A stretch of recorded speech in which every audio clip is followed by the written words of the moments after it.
Muy bien, la materia está hecha de pequeñas partículas que se llaman los átomos, ¿no? Entonces, cuando hablamos nosotros de esa estructura interna de la materia, entonces decimos que está formada por pequeñísimas partículas llamadas átomos. Cuando nosotros hablamos del átomo, en el átomo podemos encontrar dos partes que se notan muy bien, sin ninguna, o sea, fácilmente se notan a través del microscopio electrónico, y son el núcleo y la corteza. Vamos a ver cuáles serían. La parte central es lo que nosotros denominamos, o esto que ustedes ven aquí en color rojito, esto sería todo el núcleo. Y la corteza es toda la parte externa que está alrededor del núcleo como tal.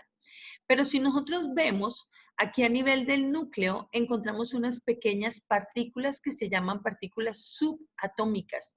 Y en la parte de la corteza también encontramos unas partículas subatómicas, porque son más pequeñas que el átomo. Entonces, aquí cuando nosotros ya hablamos del átomo, encontramos la primera parte, que es que el átomo sí tiene partes, no como nos lo plantearon al comienzo, que el átomo era sin partes o que era indivisible. Entonces, en la actualidad sabemos que sí tiene partes, y esas pequeñas partículas que tiene el átomo se le llaman partículas subatómicas. Entonces, ¿cuáles son las partes del átomo? La corteza como tal y el núcleo como tal. En la corteza, ¿qué encontramos?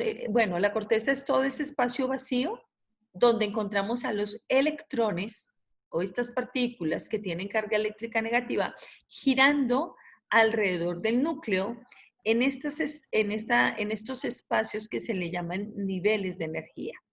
Y en el núcleo, ¿a Capas de quién valencia. encontramos? En el núcleo encontramos nosotros a los protones y los Protones. neutrones. Neutrones. Muy bien, perfecto. Así es. Muy bien. Aquí vamos a notar entonces que las partículas subatómicas son varias. Vamos a revisar aquí entonces. Bueno, primero que todo, revisemos aquí nuevamente el átomo. El átomo está formado por esta parte que es el núcleo, donde encontramos a los protones y los neutrones. Y vamos de una vez, por favor. Cuando vayamos a hablar de los protones, a los protones los vamos a representar como un P, la P con la más, con la carga positiva, el signo más que nos va a representar la carga positiva. Los neutrones con una N minúscula, y aquí le vamos a colocar como un cerito porque la carga eléctrica del neutrón es esa, es neutra, no tiene carga eléctrica. Y al electrón lo vamos a representar de esta manera, con un negativo, porque su carga eléctrica es negativa, ¿no? Entonces, en el núcleo encontramos a los protones y a los neutrones. Y acá, en los niveles de energía, que son estos, vamos a encontrar nosotros a los electrones. Entonces, esto que vamos a encontrar aquí, nosotros lo denominamos nivel de energía. Bien, que más adelante vamos a tener que trabajar con ellos. Nivel de energía. Bien, y aquí en los niveles de energía es donde están girando los electrones. Los electrones no están quietos, están en continuo movimiento.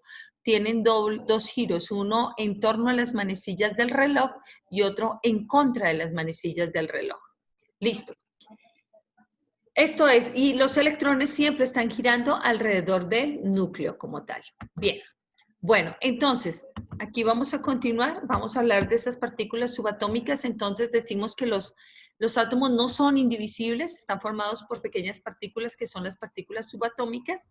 Y aquí entonces vamos a ver qué tenemos. Inicialmente se hablaba de tres partículas. La primera que descubren son los electrones, luego descubren los protones y luego los neutrones. Inicialmente eran estas tres, pero actualmente vemos que hay más partículas subatómicas, ¿no? ¿Dónde encontramos a los protones? En el núcleo, y su carga eléctrica es positiva. El neutrón se encuentra en el núcleo también y su carga eléctrica es neutra. Y el electrón se encuentra en los niveles de energía, girando alrededor del núcleo, y su carga eléctrica es negativa. Muy bien, pero como habíamos hablado, hay otras partículas subatómicas. En 1930, qué pena que se me perdió el cero, Carl Anderson descubre el positrón. Y entonces aquí esto nos permitió predecir que habían muchas partículas subatómicas, ¿no? ¿Cómo se han descubierto? Gracias al acelerador de partículas. En ese caso podemos hablar del Fermilab o al colisionador de partículas, ¿no? Ahorita vamos a hablar algo de eso. Entonces, aquí gracias a esos aceleradores o esos colisionadores de partículas, entonces se pueden descubrir las otras partículas subatómicas y aquí vamos a ver todas las que se han descubierto hasta el momento. Aquí encontramos, por ejemplo, los quarks. Los quarks son, hay varias clases de quarks. Tenemos el quark up, down, el quark stranger, el quark bottom, el quark top y el quark charm. ¿Listo? Estos son diferentes tipos de quarks. No olvidemos que los quarks son los que forman los protones y forman a los neutrones. Entonces, vamos a revisar. Si yo hablo de un protón, ¿el protón cómo está formado? Está formado por dos quark up y un quark down. ¿Listo? Entonces vamos a revisar aquí en este dibujo que tenemos aquí al lado derecho. Estos que son de color naranja vienen a ser los protones. Este y este es un protón. Todo lo que ustedes ven de color azul sería el núcleo. Entonces los protones están formados ¿por qué? Por dos quark up y un quark down. ¿Listo? Dos quark up y un quark down. Y estos que ustedes ven acá de color gris, estos son los neutrones. Y el neutrón está formado ¿por qué? Por dos quark down y un quark up. ¿Listo? Dos down y un up. Entonces, esa es como la estructura interna del protón y del neutrón.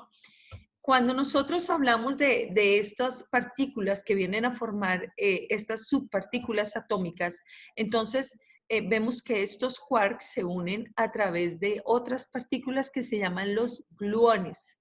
¿Listo? Aquí no se ven, pero internamente quienes vienen a unir estas partículas para poder formar el protón y el neutrón son los gluones como tal. Entonces vean aquí que nosotros empezamos a notar que, claro, lo más pequeño en realidad ya no es ni siquiera el protón, no es ni el neutrón, hay partículas mucho más pequeñas que estas. Entonces, por ejemplo, si nosotros hablamos del bosón de Higgs, es una partícula más pequeña que el átomo. Y aquí Profe, es donde, dime, pregúntame. de hace rato se le escucha entrecortada y no se le está entendiendo nada. Bien. Bueno, vamos a ver acá en esta parte siguiente todas las partículas subatómicas que hay. Entonces, hablamos de los quarks. Aquí tenemos al up, down, charm, stranger, top y bottom. ¿Listo? Hay otras partículas subatómicas que son los leptones. Dentro de los leptones aquí encontramos a los electrones. Pero hay otras clases de leptones que son el muón, el tauón y los neutrinos. Cuando hablamos de los neutrinos, tenemos tres clases de neutrinos, los neutrinos electrónicos, el neutrino muónico y el neutrino tauónico, muy relacionado con estos que están acá. Otras serían el fotón, el gluón, que ya les había hablado, que era el que permitía la unión de los quarks dentro del núcleo, dentro del neutrón y protón como tal a nivel del núcleo. Aquí hay tres clases de bosones, el bosón W, el bosón Z y el bosón de Higgs, que es la partícula de Dios o la partícula elemental o fundamental para lo que fue el origen del universo como tal, ¿no? Entonces, pensemos en ese bosón, el tamaño es una partícula subatómica, quiere decir que es más pequeña que el átomo como tal. Y fue la responsable, según todo el proceso de investigación que ha habido, es la responsable del origen de todo el universo, ¿no? Entonces, ahí es donde tenemos que analizar la cantidad de energía que puede llegar a generar como tal, ¿no? Bueno, cuando nosotros hablamos de los quarks forman lo que son los hadrones como tales. Y dentro de los hadrones encontramos a los bariones, que son el protón y el neutrón, y los hiperones. Y también encontramos a los mesones, que son el pión y el caón. Entonces, noten ustedes que ya no podemos hablar solamente de tres partículas subatómicas, porque no, son muchas. Cuando uno habla de la física de partículas, tiene que entrar aquí en juego todas estas partículas que se han ido descubriendo a través del tiempo gracias al acelerador de partículas como tal, ¿no? Bien. Aquí aquí voy a detenerme un minutico para poderles mostrar algo del acelerador de partículas. Entonces, regálenme un minuto. Hablamos de esta gota de agua que está formada por esta molécula que tiene un átomo de oxígeno y 2 átomos de hidrógeno. Entonces, si vamos a hablar de la parte más pequeña de esta, que sería el átomo, entonces lo veríamos de esta manera: el núcleo y nuestra corteza. Y en el núcleo encontraremos a los protones y a los neutrones, y aquí en los niveles de energía encontraríamos nosotros a los electrones. Pero si nos vamos a detener un momentico a pensar en el núcleo y en esas partículas que están allá, que son los protones y los neutrones, tendríamos que ver el protón, ya no pensado como una partícula subatómica indivisible, no, tenemos que pensar que está formada por los dos quark up y el quark down. Y vean acá este punto de unión, que era lo que yo les decía, que son los gluones como tal. Y el neutrón, ya como una partícula no indivisible, sino divisible, que está formada por 2 quark down y un quark up, y unidos a través de estos que son los gluones. Entonces, ya empieza a cambiar esa idea que nosotros teníamos en torno al átomo como tal, que de pronto habían aprendido ustedes o que han visto en químicas anteriores, ¿no? Y muy seguramente con el paso del tiempo esa idea va a cambiar otra vez, notablemente. ¿Listo? Bien. Pero ¿cómo hemos llegado hasta acá? Para poder llegar a hablar de estas partículas subatómicas a través del tiempo, ha tenido que ocurrir una serie de sucesos y una serie de descubrimientos para poder llegar a este punto. Entonces ya vimos uno, por ejemplo, que fue lo del acelerador de partículas, o el colisionador de partículas, ¿no? Y ahora imaginen ustedes la cantidad de energía que se está generando allá. Es una cosa impresionantemente grande, ¿no? Entonces yo le decía que para poder llegar al modelo del átomo que tenemos ahorita y al descubrimiento de las partículas subatómicas, a través del tiempo ha ocurrido una serie de sucesos donde los científicos han empezado a trabajar para poder plantear cómo es el átomo como tal, ¿no? O sea, cuando nosotros hablamos de los modelos atómicos, ¿qué es un modelo atómico? Es una representación imaginaria que fue usada para poder explicar la forma que tenía el átomo como tal. Y a través del tiempo, entonces, vimos que muchas personas dedicadas a la ciencia trataron de plantear diferentes modelos en torno al átomo. Entonces, arranquemos con Demócrito y Leucipo. Entonces, recordemos que lo vimos 500 años antes de Cristo. Y cuando ellos nos dicen, ok, la materia está formada por partículas muy pequeñas que son indivisibles, es decir, no tienen partes, son homogéneas, es decir, para ellos todas eran iguales, incompresibles, es decir, que no se dejaban comprimir, y además de eso también eran invisibles, ¿no? Entonces, si a ellos les decían, bueno, ok, ¿cómo se imaginan el átomo? Para ellos esto era un átomo. Algo esférico, sólido, pequeño, pero indivisible, sin ninguna otra parte. Entonces, algo más o menos así, ¿no? Entonces, aquí se decía que las propiedades de la materia, según ellos, no varían. Según el agrupamiento de los átomos, eran siempre iguales, ¿no?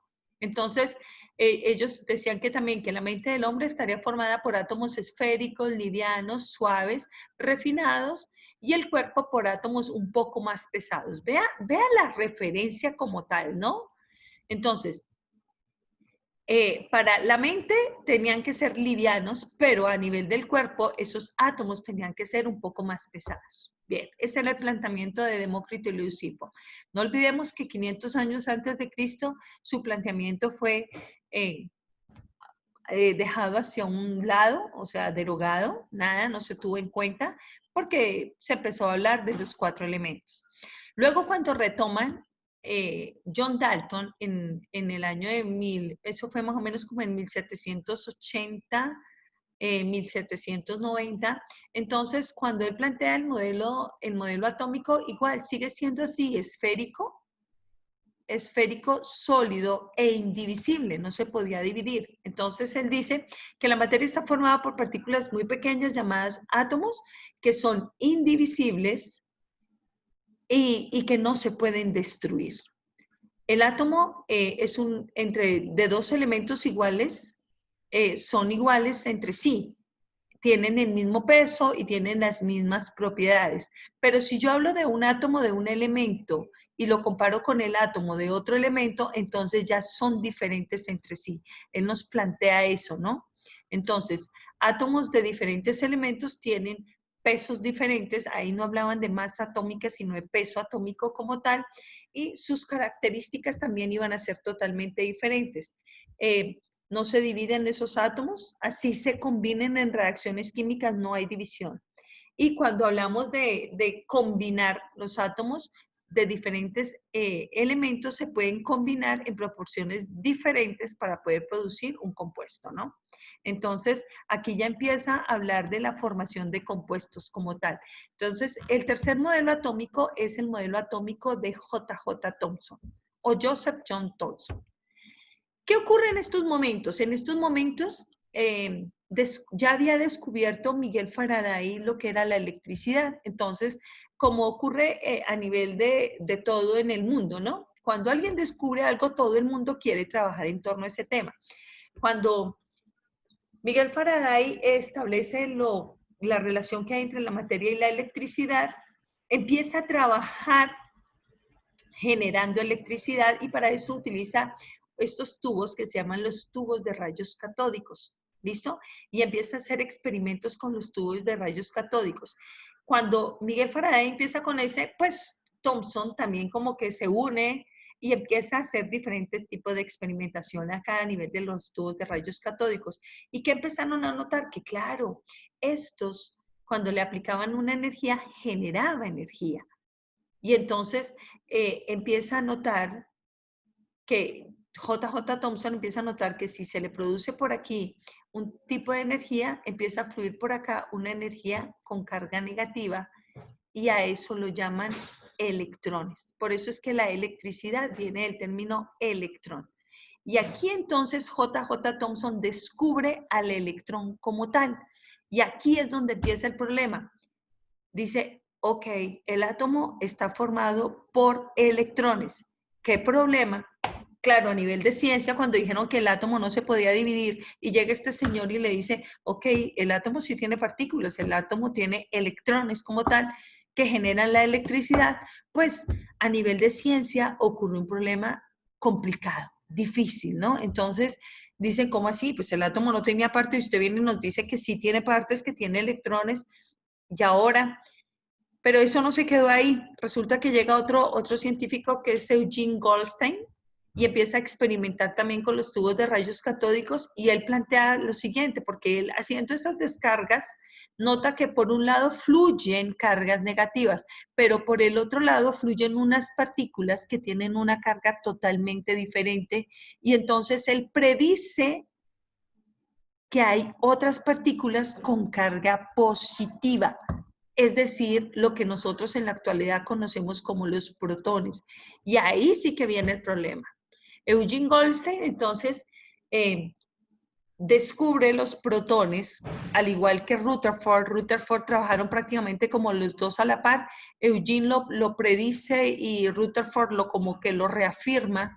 Y entonces, ahí es donde empieza el problema. Dice, bueno, entonces, si el átomo inicialmente lo planteaban de esta manera, así sólido, esférico, sin carga, y ustedes vienen y dicen que tiene partículas subatómicas que tienen cargas positivas y cargas negativas, ok, ¿cuál es el modelo del átomo? Entonces le preguntan eso a Thomson, le dicen, bueno, como usted fue el que empezó, díganos cómo va a ser el átomo. Entonces, Thomson dice, ok, el átomo sigue siendo esférico.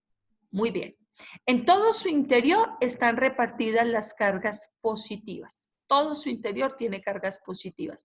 Pero en medio de esas cargas positivas existen o están en igual cantidad las cargas negativas para neutralizar esas cargas positivas. En igual cantidad. Pónganme cuidado.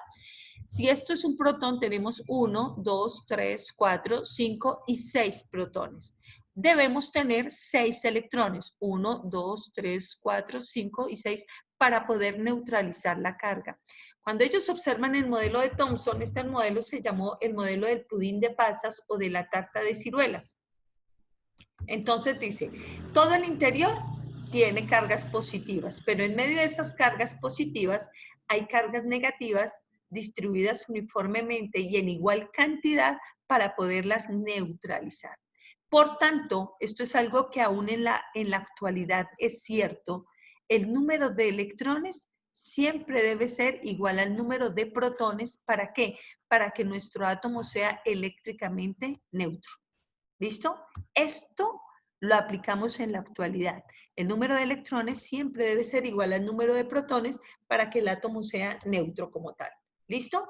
Vean que aquí tenemos un átomo que sigue siendo esférico, pero con dos tipos de partículas. Aquí aún no existen los neutrones. Bueno, aquí sigue la experimentación y aquí empiezan, vamos a pasar a la siguiente parte, que es el modelo atómico de Rutherford, Ernest Rutherford.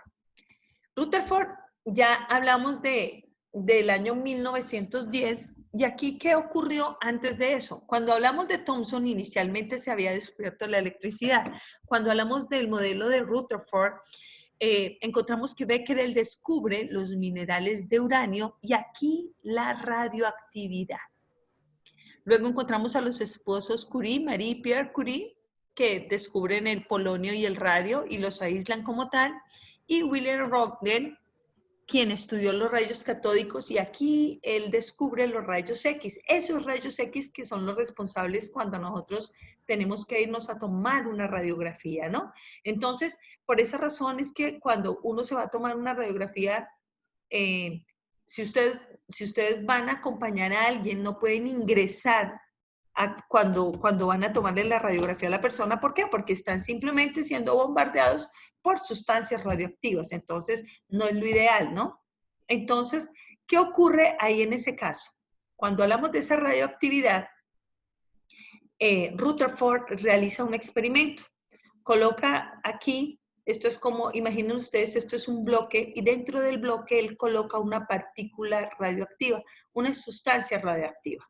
La coloca aquí en el interior de ese bloque. Imaginen el bloque como un ladrillo y en el interior una sustancia radioactiva.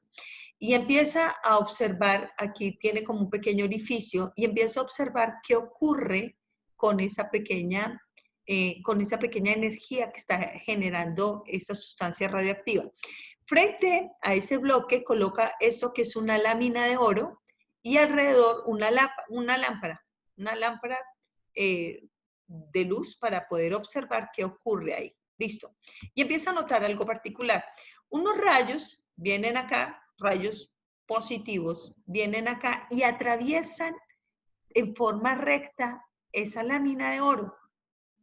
Bien, sin problema. Entonces dice, ok, entonces si los rayos me atraviesan esa parte de la lámina de oro, quiere decir, en forma directa, quiere decir que el átomo debe tener algo que es vacío, algo donde no hay absolutamente nada. Sigue observando y nota que unos rayos llegan acá y rebotan, se regresan, se devuelven. Entonces quiere decir, él dice, ok, si esos rayos se regresan, se devuelven, quiere decir que dentro de esta lámina o dentro de los átomos de esa lámina debe haber algo que tiene la misma carga eléctrica y hace que ellos se regresen. Entonces él dice, bien, debe existir una parte central con una carga eléctrica positiva que hace que los rayos choquen. Entonces ahí es donde él plantea que el átomo debe tener una parte central que es el núcleo como tal. Listo. Y sigue observando y nota que unos rayos llegan y me atraviesan la lámina, pero en el momento de atravesarla se desvían, cambian su rumbo como tal. Entonces, aquí es donde dice, bien, tal vez alrededor de ese núcleo debe haber unos pequeños espacios donde debe haber algún tipo de partícula que hace que mi rayo se desvíe. Y entonces aquí es donde dice que los electrones que antes había descubierto J.J. Thomson deben estar ubicados en ese lugar. Entonces aquí él plantea que se tienen algo que se llaman los orbitales, que es donde aparentemente, según él, están los electrones, el orbital, y en los orbitales encontramos a estas partículas que son los electrones. Aquí, entonces, esas partículas que serían los electrones. Entonces, este fue el experimento que él hizo, fue este, y este es más o menos el modelo que él nos plantea. Vamos a revisar el modelo atómico de Rutherford. Aquí más adelante, vamos a verlo aquí. Entonces, este es el modelo atómico de Rutherford. Entonces, un núcleo con carga positiva, vea que aquí no habíamos, aún no se habían descubierto los neutrones, y aquí tenemos los orbitales donde se encuentran estos que vienen a ser los electrones. Entonces dice, muy bien, el modelo, el átomo debe tener dos partes, el núcleo y la corteza. El núcleo, que es pequeño y donde tiene la carga positiva en casi toda la masa de ese núcleo como tal. Y la corteza, donde están los electrones girando y que es un espacio vacío. No olviden que en este espacio todo es vacío. Pero encontramos aquí los, según él, los orbitales donde estaban los electrones. Muy bien. ¿Cuál fue el error de Rutherford? Aquí vamos a recordar algo importante. Primero que todo, los electrones no están quietos, los electrones se mueven. Pueden girar en torno a las manecillas del reloj o en contra de las manecillas del reloj. Están permanentemente en movimiento, están girando. Entonces, ¿qué decía él? Muy bien, el electrón va a girar, va a girar, va a girar, y cuando pierda toda la energía, puede llegar y caer y chocar contra el núcleo. Ese fue el error de él. Decir que ellos al girar perdían energía. ¿Por qué? Porque si pierden energía, muy seguramente tendrán que chocar con el núcleo, y si chocan con el núcleo, pues automáticamente tenemos una destrucción de un átomo. Entonces, ese fue el error que tuvo Rutherford. Todo lo hizo muy bien, pero pensar que el electrón al girar perdía energía continuamente, entonces eso era algo que ya no funcionó en esa propuesta como tal, ¿no? Bueno, aquí no existían los neutrones, pero más adelante James Chadwick nos los descubre, ¿no? Él viene a descubrirlos más adelante. Él descubre el neutrón como tal. Bien. Bueno, esto es frente al modelo de Rutherford. Vámonos con el siguiente modelo. El siguiente modelo es el que nos plantea Niels Bohr. Niels Bohr, su papá era un físico también, premio Nobel a nivel de física como tal. Y aquí entonces él nos dice muy bien, él parte del modelo atómico que tenía Rutherford y dice muy bien, el núcleo, aquí ya hablamos de núcleo con protones y neutrones. Entonces, el átomo tiene un núcleo y tiene una corteza o periferia. Muy bien.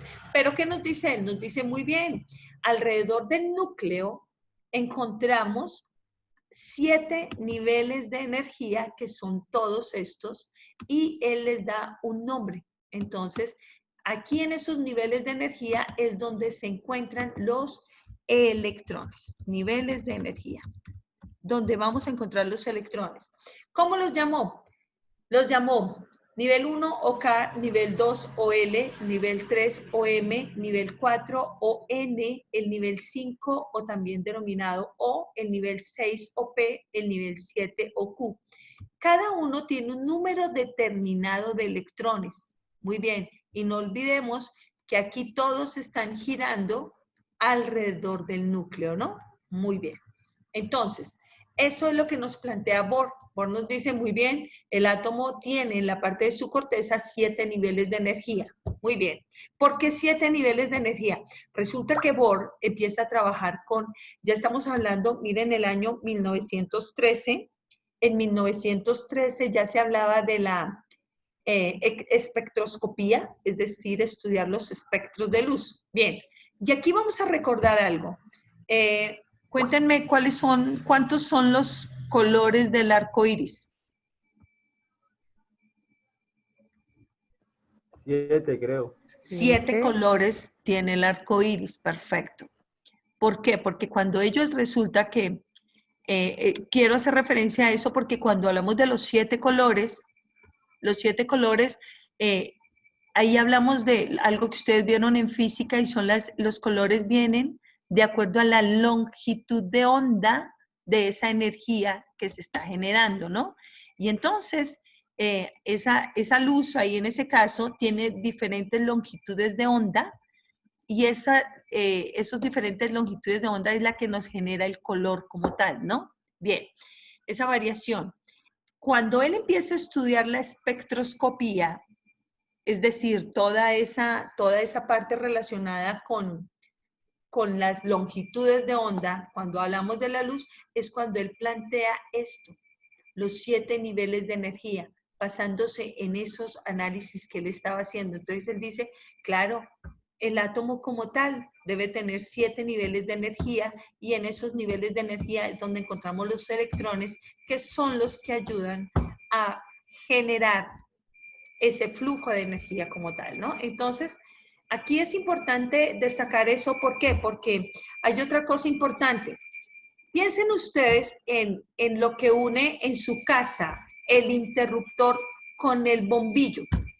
Si ustedes se ponen a analizar el interruptor, un interruptor de su casa para encender un bombillo, ¿qué une ese interruptor con ese bombillo? Cuéntenme. ¿Cómo se une? ¿A través de qué? Cuénteme, ¿qué hay ahí? ¿Qué une para que pueda